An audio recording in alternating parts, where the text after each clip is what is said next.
Ipinagpatuloy ni Lee ang pagdurog sa prutas ng palasyo ng Netherworld.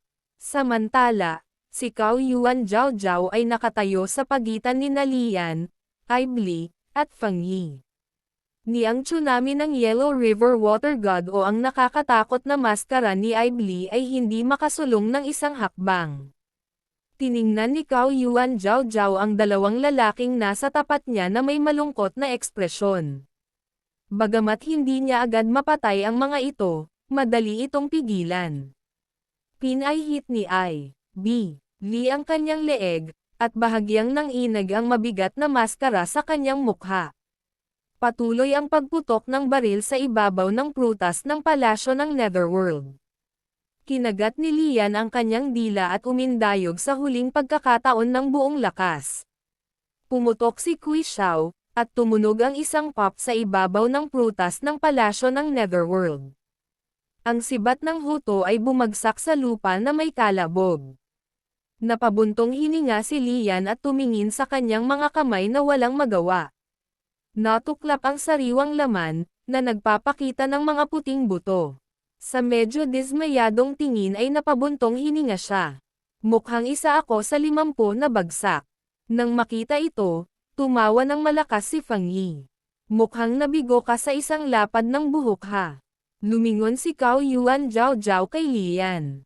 Bagamat hindi niya inaasahan ang anumang bagay mula sa isang 10 king level walker sa simula, mayroon pa rin siyang kislap ng pag-asa sa kanyang puso.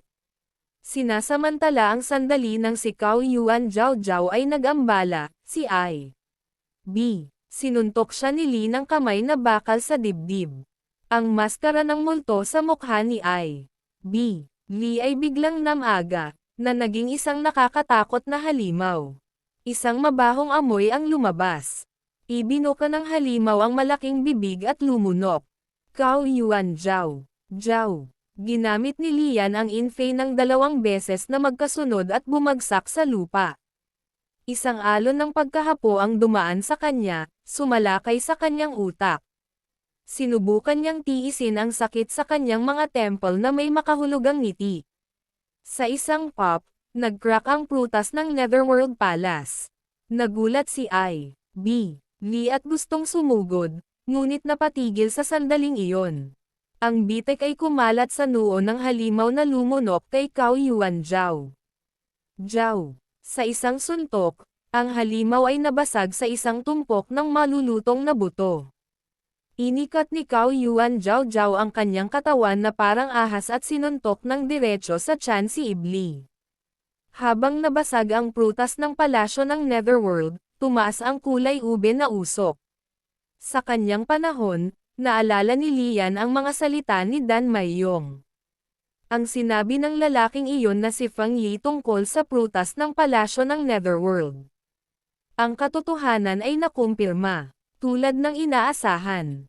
Hindi ko masabi, ngunit nang makilala ko siya, malinaw na naramdaman ko ang isang malakas na sigla tulad ng dagat. Habang lumilipad ang libu-libong mga fragment ng prutas ng palasyo ng Netherworld sa lahat ng direksyon, ang mga hibla ng purple na usok ay bumaril din sa lahat ng direksyon. Inipon ni Lian ang kanyang huling lakas, itinaas ang kanyang ulo, at ibinuka ang kanyang bibig upang kumagat ng isang bagay. Ito man ay isang fragment ng prutas ng palasyo ng Netherworld o isang bagay sa lilang apoy. Pagkatapos ay pumikit siya at tuluyang nawalan ng malay. Habang nabasag ang prutas ng palasyo ng Netherworld, mabilis na bumagsak ang mga black hole at unti-unting nawala. Ang Wraith Society ay tumingin kay Lian ng may sama ng loob. May lakas ng loob ka. Tatandaan ko itong sama ng loob. Nang mawala ang mga black hole, sinuntok ni Cao Yuan Zhao si Ibli 12 metro ang layo. Xiao Yuan Zhao. Natawa si Zhao sa dalawang lalaki. Itigil ang pagdating ng iyong mga katulong at reinforcement. Nang hindi naghihintay ng tugon, si Cao Yuan Zhao. Sumunod si Zhao.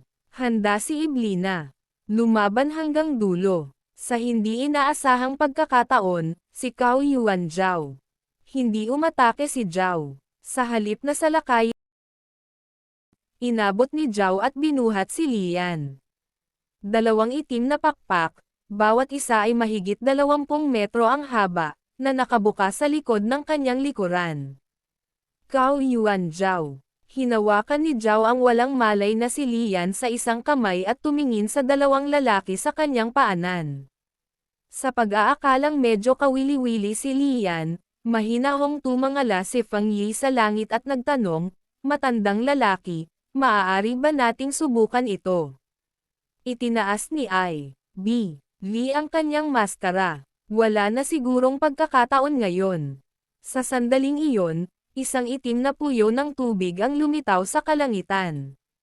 May hawak na paper cup na may nakasulat na langit at lupa na walang silbi na nakalimbag sa harap ng lahat. Sa sandaling iyon, ilang bowl ang apoy ang bumaril mula sa itim na puyo ng tubig. Inubos ni Zhang Yaojin ang tubig sa kanyang tasa, ganap na hindi pinapansin ang mga bowl ang apoy sa paligid niya. Tiningnan niya ng mabuti si Ibli at tinanong kung siya ba talaga si Ibli. Tumangala ako sa langit at sinabing, 2 taon na tayong hindi nagkita, at naging 10 king level walker ka na.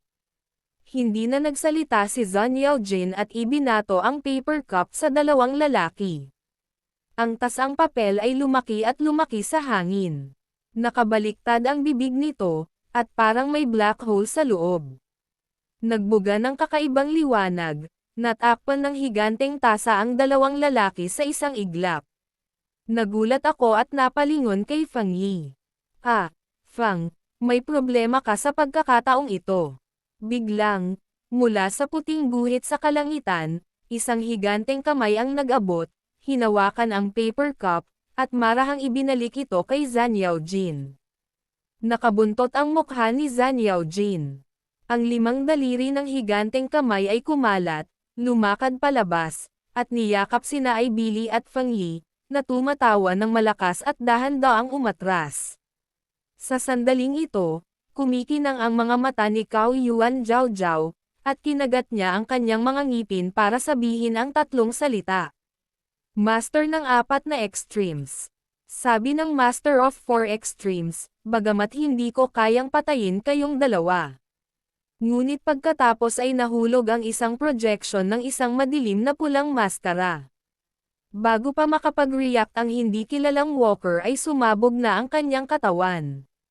Naramdaman ni Zhao Xin ang pag-aapoy ng kanyang ilong, at ang kanyang kaluluwa ay tila umalis sa kanyang katawan.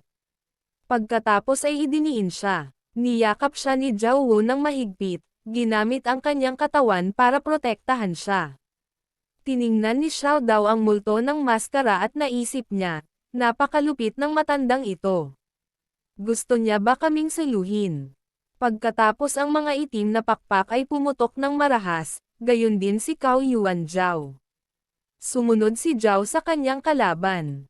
Nagulat si Zhang Yaojin at napasigaw si Xiao Yuan. Zhao, Zhao. Hindi pa oras. Sa tunog ng tawag, si Cao Yuan Zhao. Tumigil si Zhao. Galit na tumingin si Zhao sa mga figure, unti-unting nawawala. Pagkatapos ay mabilis niyang pinaandar ang isang skill na bumabalot sa kanya. Tinamaan si Wu Shan ng isang pulang sinag ng liwanag. Nang mawala ang pulang ilaw, sumangot si Zhang Yaojin at nagtanong, saan nanggaling ang amoy ng dugo? Ang usok ay unti-unting nawala, at ang kanang kalahati ng katawan ni Wu Shan ay nasunog. Napaupo siya sa lupa, pagod na pagod. Hindi ko inaasahan na haantong sa ganito.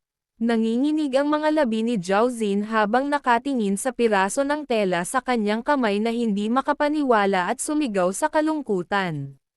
Zhao Wu. Sa paligid niya ay mga piraso ng laman ni Zhao Wu. Kasabay nito, unti-unting nagkamalay si Lian. Napuno ng magulong imahe ang kanyang isip. Hinawakan niya ang kanyang dibdib, at nang mahawakan niya ang barya, idinilat niya ang kanyang mga mata. Niyakap ni Dan Niyang ang kanyang mga tuhod at galit na tumingin sa kanya. Gusto kong gamitin ang barya para makabalik. Nakakatakot na itapon ka. Napangiti si Lian at tinanong si Dan Niyang, ano? Ano ang sitwasyon ngayon? Tinulungan ni Dan Niyong si Lian na makatayo. Maaari mong makita para sa iyong sarili. Sa ngayon, ang mga nakamamanghang gusali ay ganap na nasira. Napuno pa rin ang paligid ng mga puting guhit ng 4 na sukdulan. Ang hangin ay napuno ng mahinang amoy ng dugo. Sa pagtingin sa malayo, ang tanging lugar na hindi sinalakay ng 4 na extreme combat forces ay ang lugar na ito. Naisip ni Lian sa kanyang sarili. Ang mga magulang ni Liang Yi, ang matandang nagbabantay sa Qin Gate, ang milyon-milyong tao sa Yanjing, at ang mga halimaw na lumitaw sa hating gabi ay malamang na naging walang katapusang puting guhitan.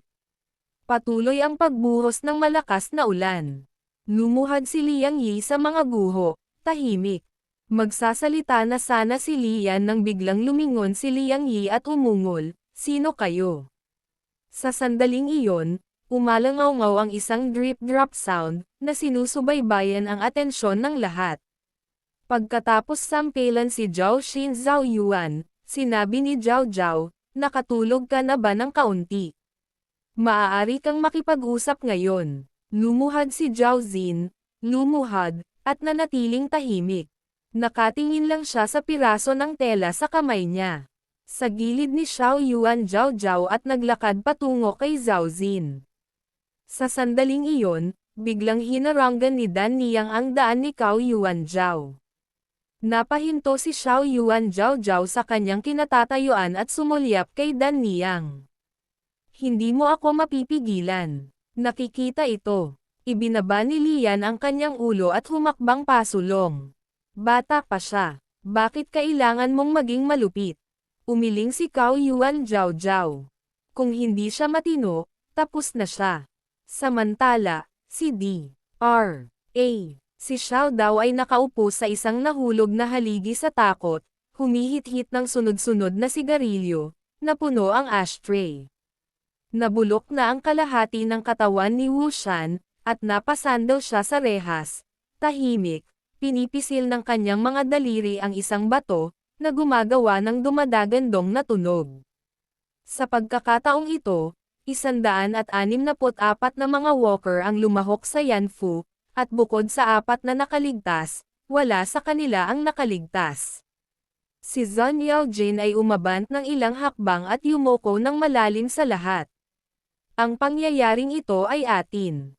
Sa ngalan ng lahat ng miyembro ng Ten Kings, mataimtim kong tinitiyak sa inyo na para sa hindi inaasahang sitwasyon na nangyari sa kaganapan ng Yanfu, babayaran namin kayo ng naaayon. Bilang karagdagan, anuman ang gusto mong itanong, sasagutin namin pagkatapos ng ilang sandali ng katahimikan." Si Wu Shan ang unang nagtanong. Sa Yanfu, mula sa 3 Purity Walker hanggang sa 10 Capital Walker, tulad namin, may kabuoang 8 antas. Ang 10 hari ng Yanfu ay ang 10 pinakanamumukod-tanging mga naglalakad. Sa 10 uri ng Walker, gusto kong itanong, saang antas kayong dalawa? Mahinahong sumagot si Zhang Yaojin, isa akong 5 Direction Elder, at si Xiao Yuan Zhao. Si Zhao sa tabi ko ay may 4 na pulgadang imperial. Ang lalaking nakasot, si Feng Di, ay malamang na isang 6 na ritual na walker. Ang lalaking nakamaskara na kamukha ko ay isa ring 5 Direction Elder.